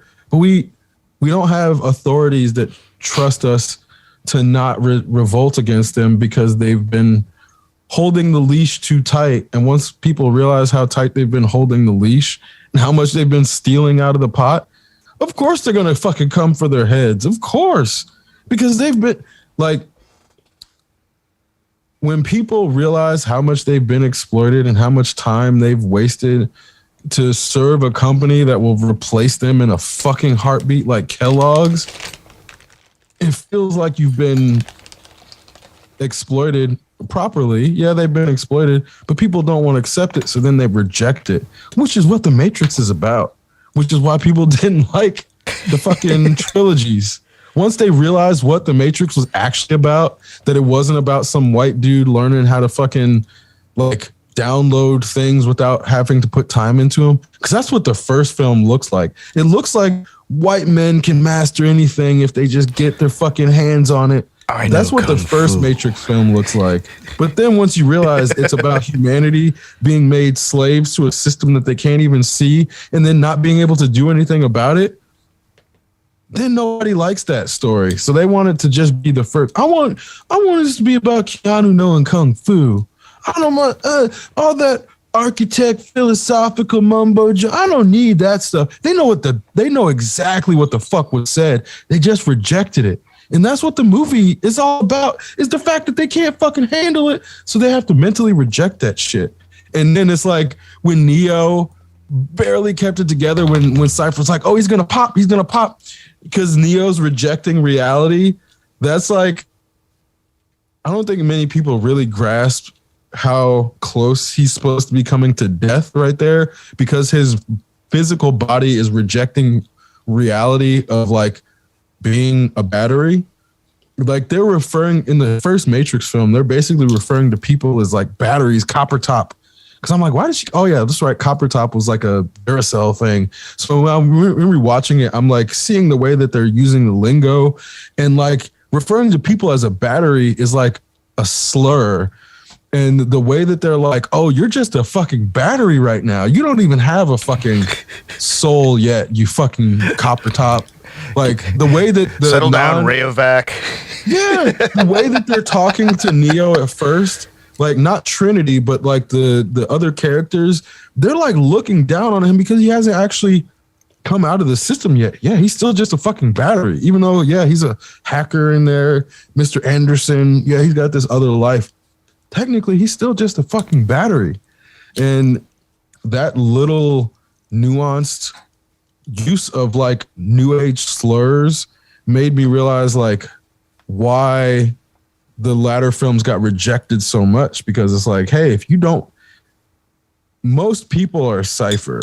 They want to think of themselves as Neo, but most people are actually Cypher, because as soon as they find out, oh shit, I'm actually going to have to give up some shit if I want the world to be a better place, they go right back into, oh yeah, I voted for Obama.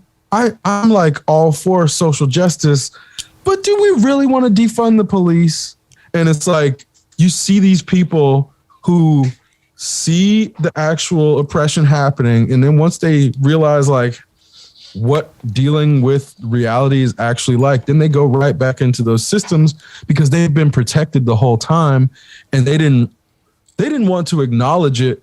But once they realized it, they're like, oh yeah, I'll be this leftist who actually would rather, if we can reach across the aisle and shake hands with a Nazi, why wouldn't we?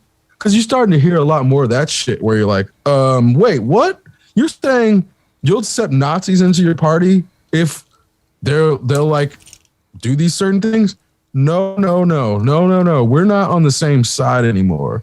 So this is kind of where like you get these people who pretend to be social justice warriors, who pretend to be working like they're into politics, but they don't actually want to deconstruct the white supremacist military industrial system. And they're just fucking cosplaying liberator. They're cosplaying revolutionary, and they're actually ciphers that are doing it like fucking, what's his name? Dennis in Always Sunny. Yeah, there's dudes who are going to go to fucking protest to try to get laid. There's dudes who are going to fucking pretend to be comrades because they think that it'll get them some chicks. A bunch of them, in fact. And we got to watch out for those motherfuckers because they will sell us out in a goddamn second for some fucking fake steak. And that's where that whole narrative is most of the people who watch The Matrix, because we can't have everybody being Neos. It's just not mathematically how that shit works. It's only a few fucking Neos. It's only a few fucking Morpheuses. It's only a few Trinities. Everybody wants to be Neo, but most people are fucking Cypher. Or they're the kid. Which kid? The one who like is not old enough to pilot one of the mechs. Oh yeah, he didn't finish the training, and then he didn't finish the training, but he can just come in and save the day. Just put his mind to it.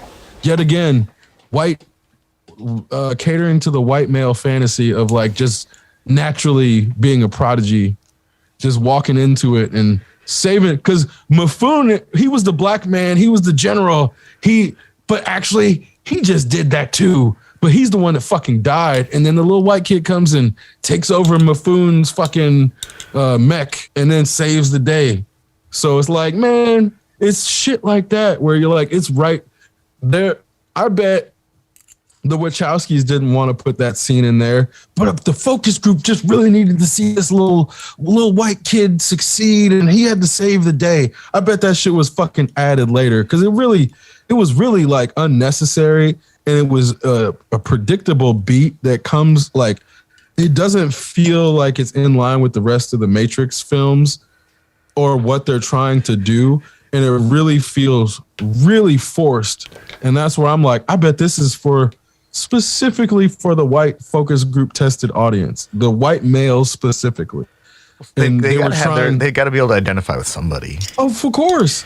And that's where I'm like, in the context of that film, it felt so forced that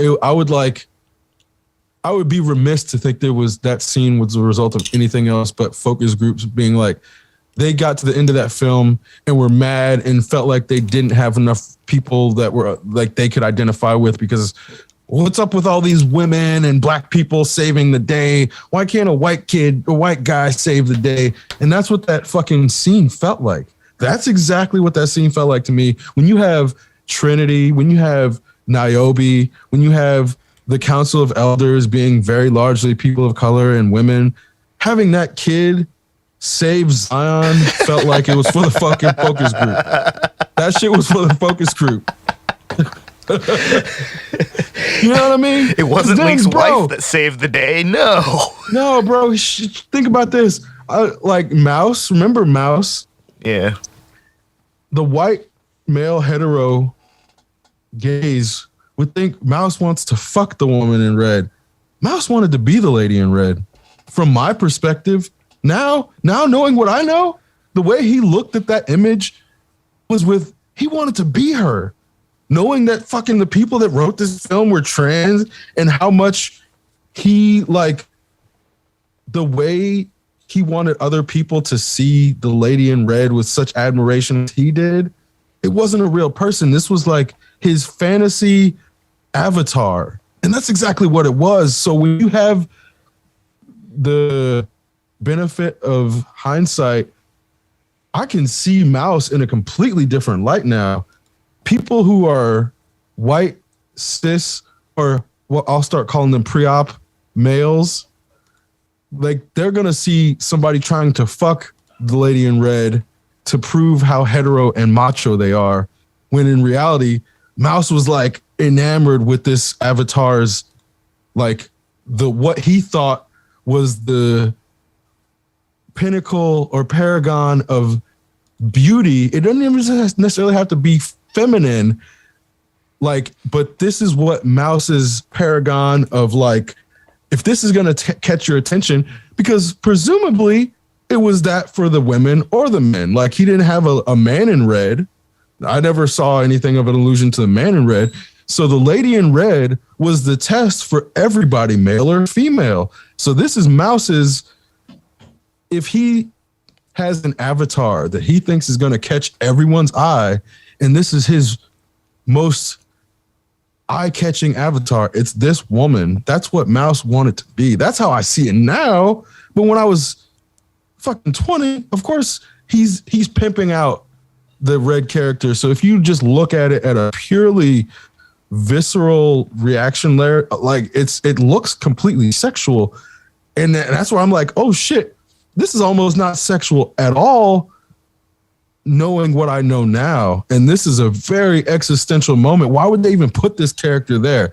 People who were eventually going to transition, now I see Mouse in a completely different light. And that's why I'm like, that shit you wouldn't actually be able to have that interpretation if the Wachowskis hadn't transitioned either. So that's where I'm like, knowing the source material, knowing the creators, knowing their history, knowing the trajectory, there's something much deeper on this little side character than what first appears, mainly because it feels like when I see Mouse, I'm like, why is Mouse here?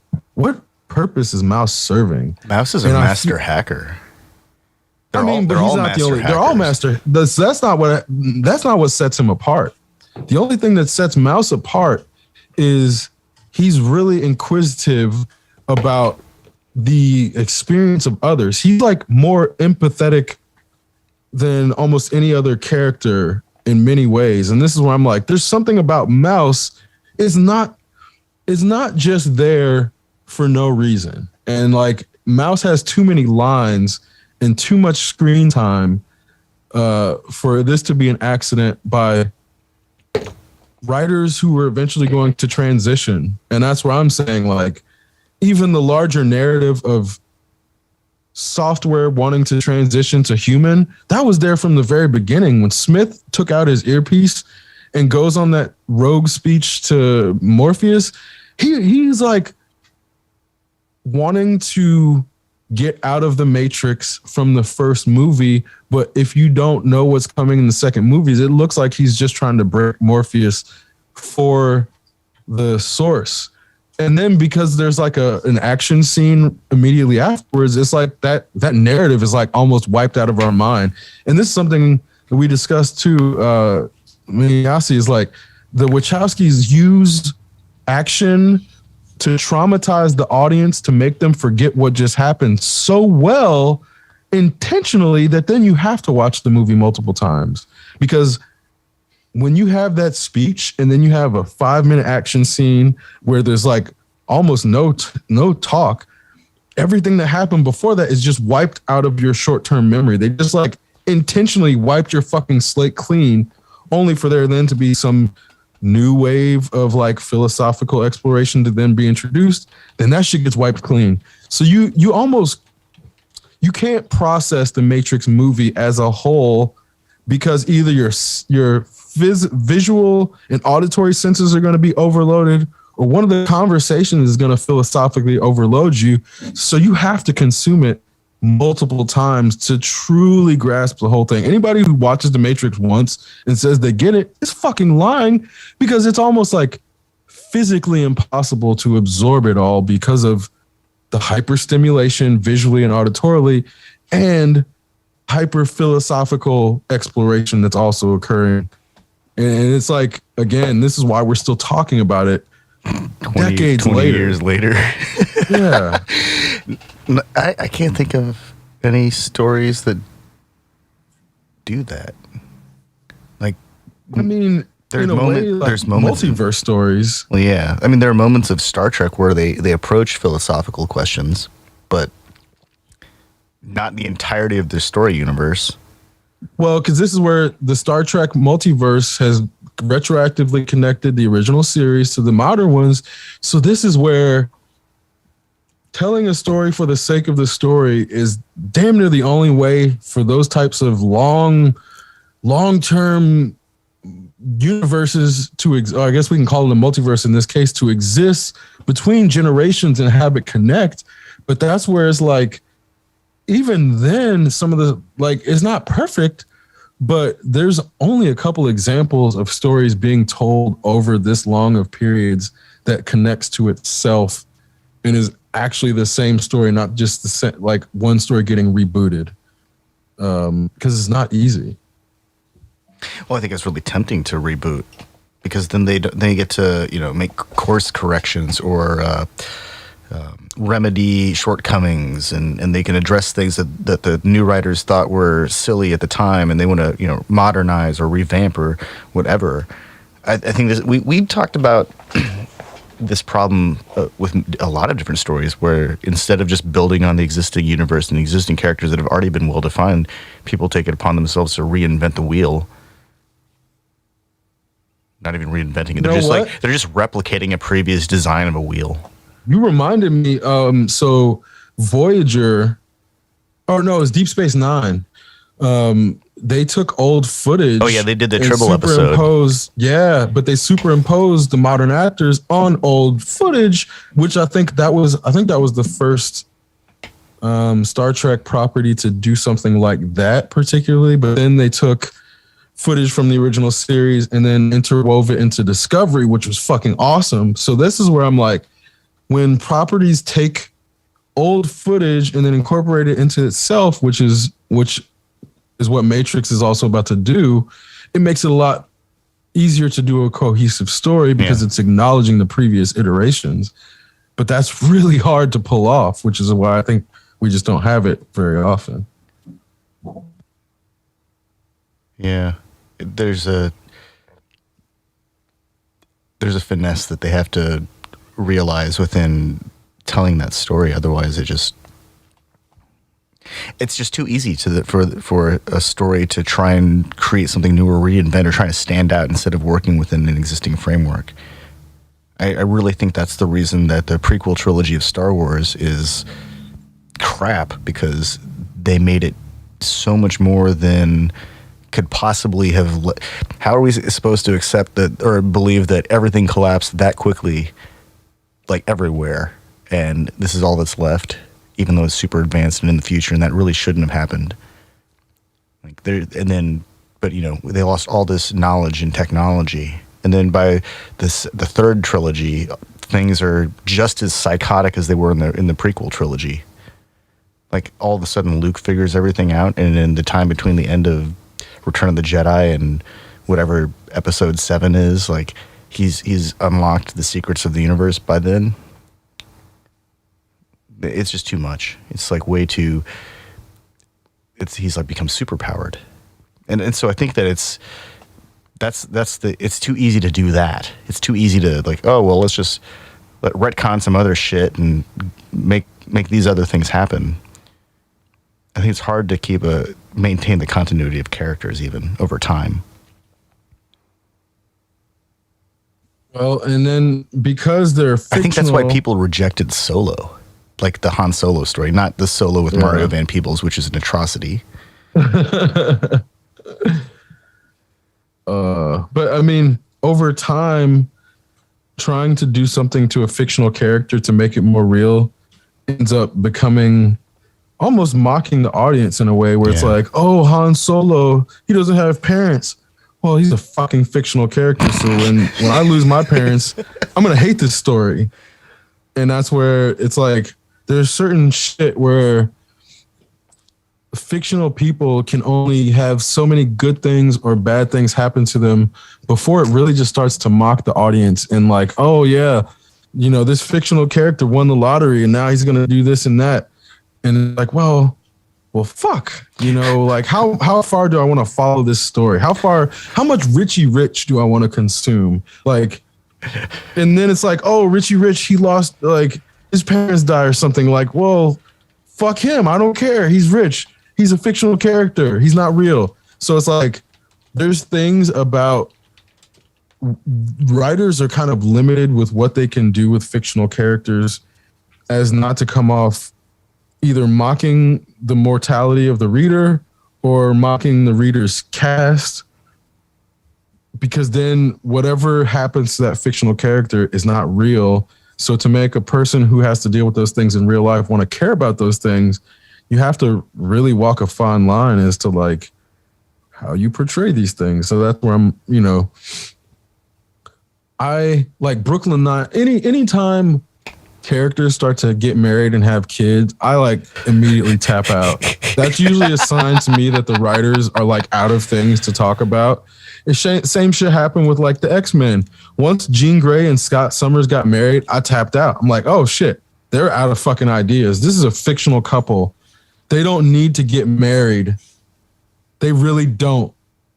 I don't need to see that as a fucking X-Men reader for like a decade. Oh, they finally got nope. So you recall what happened when Peter Parker and Mary Jane got married, right? Yep, exactly. Fucking Venom shows up and rapes her. No, he doesn't. Oh, he doesn't? That's something that's never actually.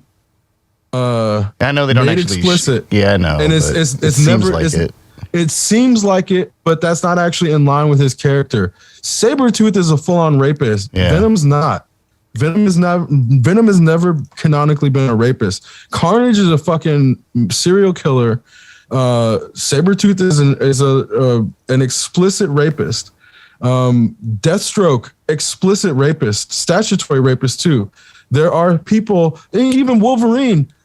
He switched bodies with Peter Parker one time and like made out with Mary Jane. It doesn't say what happened, but there are things that are explicit with characters to make you think that they are vile. It was never actually made explicit with Venom, and I don't think that like in line with the character, I don't think that's what the writers intended, but I think it was easy to read that into it because of the way it was written. So that's where I'm like, I think that was also like the culture, not the culture. It was in like, I remember when I read it, there was a lot of like, it was in the media. People were talking about rising rates of rape reportage. Yeah. So it was part of the like the collective consciousness, and I think that probably built its way into it. I think that's part of it too, because then there's also women in that period were just being used to further the plot lines of men. So there's like an explicit, I forget the girl's name, but there's like an explicit character that got killed and stuffed into a refrigerator. And then once that happened, people like really started making an explicit like overture to the writers, like, hey, you can't just use women to further the stories of men in the plot. So it's like that whole thing with Mary Jane happened at a time when female characters were specifically just being used as like plot devices, plot devices and beats to move the male plot story forward. But in that's where it was, like I said, it was never explicit that what happened was a sexual assault. It was definitely a physical assault. Like, and that's where even with the thing with Jim Gordon and Joker and Barbara Gordon, it's not actually made explicit that it was a sexual assault against Barbara. He shot her, he stripped her naked, but a lot of people imposed the notion that there was a sexual assault that took place. That's not explicit in the comics. So that's where like some of these things happen, and then the social psyche imposes something that's not actually there. Or like in the, what's it called? Infinite Crisis. There was an explicit sexual assault, which is why Dr. Light got his mind wiped, and that they like wiped his entire fucking personality. So when that shit happens, it's like a universe changing event in a lot of cases. If it's made explicit, and the whole reason they made it explicit in that story was because Batman and Superman were at odds. Like Batman was like, yeah, we need to wipe this. Like I think Batman was like almost okay with killing him, but then came to the conclusion that just wiping his personality out was good enough. So Zatanna fucking wiped Dr. Light's entire personality and basically turned this dude into a vegetable. And that's what split the Justice team at the time, because Superman was like, no, we can't do that. We just need to imprison him. Batman was like, dude, what the fuck is wrong with you? This guy's a monster. He's lucky I don't kill him, basically. So this is like Batman. If something like, yeah, so if something like that happens, it's usually like, it's not something that the writers take lightly, and they're not like ambiguous about it, because it's such a potential to trigger the readers. I don't think like well, now it is. Even then though, I don't that's think they cared then though. I think they did. I think they were aware enough, because they had the comics code too. They couldn't make it explicit. Yeah. So that's where it's like comics code had it, so you couldn't say fucking zombie, you couldn't say like you couldn't have vampires sucking blood. There's like all these things the comics code authority prevented, where they would have not probably been able to run that story at the time because of the comics code, like explicitly. So I think that's even more reason why, like at that time, something that explicit would not even have been passable by the comics code. Yeah. So that's why I'm like, it's ambiguous, but it's not explicit. So like the writers could clear it up one day and say, yeah, we intended it to be that. But as of now, it's not. There's no official statement. Yes, because it's like it became part of comic lore. But this gets back to the notion of like, you know, a lot of stuff gets written out of canon. So one person might be a villain, and then the universe resets, and that shit never happened. And it's like it's fucking fiction. These aren't real people. And that's why making real shit happen to fictional people is like a real fine line for these writers to walk in history or modern times. But that's like, you know, I don't care if fucking Peter Parker and MJ get married. Who cares? They're not real. They're not fucking real. I'm not gonna cry at their marriage. I'm not gonna cry at issue 400 when Aunt May dies, because she's not fucking real. I mean, I'm not reading Spider-Man now, because I kind of stopped reading it like 20 years ago. When you stopped being a teenager, because it's written for teenagers going through and puberty. I wasn't reading Spider-Man because I was interested in what was going on with Mary Jane. Like, I didn't care about that. I wanted to read Spider-Man, you know, haphazardly stumbling upon some, like, you know, nasty plot and then undoing it, because that was interesting. But I don't care about his love life. That whole series with him and Black Cat, where like she was really into him, but he was like not into her, was actually kind of interesting. Mm-hmm. I'm totally into the life of fictional characters. Why not? Tell me everything. Full disclosure. I mean, a human woman who is physically capable enough to keep up with Spider-Man and his spider powers. And he's not into that. Yeah. Bro. She could probably kick Wolverine's ass. Like, what the fuck? Well, and he like totally treated her like shit too. It was like he treated her like a stalker, which was the craziest part. And it's like, man. And she saved his ass so many times. So many times because she was stalking him. Yeah. I mean, I know you know this, but cats stalk things. Yeah. She was being true to her nature. Or dudes just want to think that there's some superpowered hot chick out there stalking them all the time. So that's why it appealed to the teenage male psyche. Absolutely. Oh, that's probably nail on the head. Holy shit. Yeah. And in your time of need, she will spring out of the shadows and save your ass. But you get to reject her. Yeah. Oh, you're not emotionally mature enough to understand what you have. Because you're afraid of commitment. Exactly. You're afraid of commitment. Exceptional Radio.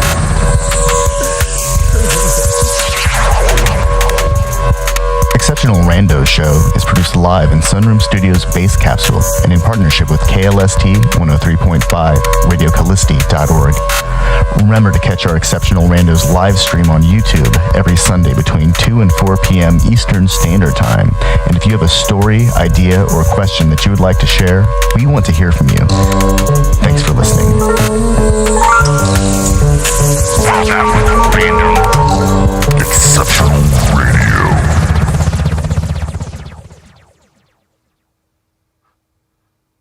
Good shit, y'all.